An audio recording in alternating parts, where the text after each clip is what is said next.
জিকির করোনা আল্লাহ নাম যেই জন জপে জায়গা নিশির শেষে আল্লাহ আল্লাহ আল্লাহ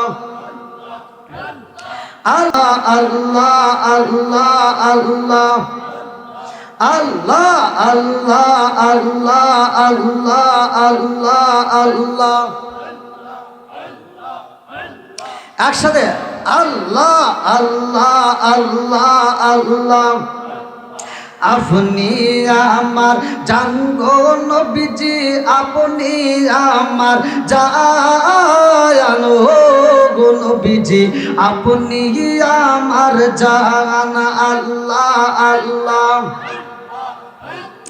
আপনি আমার জান গো নবীজি আপনি আমার জান গো নবীজি আপনি আমার জান মাশাআল্লাহ আল্লাহ আল্লাহ আপনারি কারণে গো আমার মন করে আনচায়ান আপনারি কারণে গো আমার মন করে আনচায়ান মাইয়া যদি লাগে গো একবার নজর কইরো তা